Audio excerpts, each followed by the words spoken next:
I love Michigan, and I love artifacts and relics that deal with Michigan's prehistory and history. It's always fascinating. Yesterday, I acquired from my friend Gil Barry Alberg a collection of, I would say there's probably about 500 pieces in it, of small items that he's, over the years, has dug using his metal detector. And 7 tokens that I want to show you here today. They're not really tokens, they're tool tags. And these 7 are marked AHTS, which stands for Arthur Hill Trade School. And so I did a little bit of searching online last night to find out a little bit about the trade school, and I would like to read to you what I found as I'm showing you the tokens. Mr. Arthur Hill was born in St. Clair, Michigan on March 15, 1847, the son of James and Lucretia Hill, who were both born in Michigan also. Very few people lived in Michigan at that time, and so it was unusual that a whole family was from Michigan.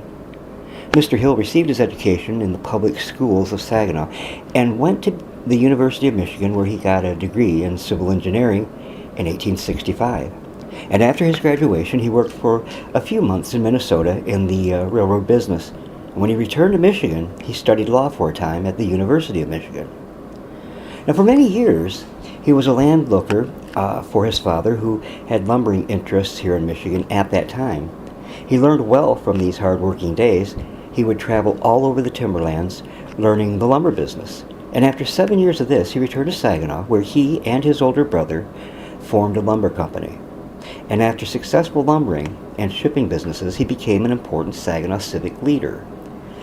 After a time, as I said, after a time, Arthur formed his own company, the Arthur Hill, just simply called the Arthur Hill and Company.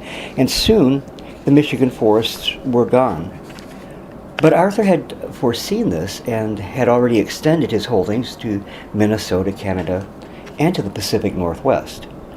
In 1890, his firm organized the Saginaw Steamship Company, which finally became the U.S. Steamship Company. And this business was on the west coast of the United States. Mr. Hill was well known as a hard-working, industrious man who also gave his time to civic activities. As a Republican, he was elected mayor of Saginaw 3 times, and for 5 years he was the president of the school board. And even today, Saginaw High School is named in honor of him, Saginaw Arthur Hill High. And it's always been a distinguished school with a very good reputation. So in 1893, Arthur endowed 4 scholarships for worthy high school graduates who wanted to go to college, and he named the scholarship after his 4 best friends. In a letter to the city of Saginaw, he told of his desire to help students obtain an education. He said, and I quote, "I have the hope that some bright-faced young man or sweet, clear-eyed young woman will have found in this modest provision an inspiration and purpose, and will enter the college portals to their greatest and lasting gain." In 1899, Mr. Hill was appointed on the State Board of Forestry Commissioners, and through him, the University of Michigan established a school of forestry, and he donated the Saginaw Forestry Farm, 80 acres just west of Ann Arbor. After a vacancy occurred in 1901, Mr. Hill was named the University Board of Regents by Governor Bliss, and by the next election, the voters chose him to an 8-year term in 1905. Even with all of his business interests and his different elected offices, he was able to travel, seeing Europe and Asia. He was a very active man and well-liked by most people. And after he died on December 6, 1909, he still continued to give to the areas he admired most.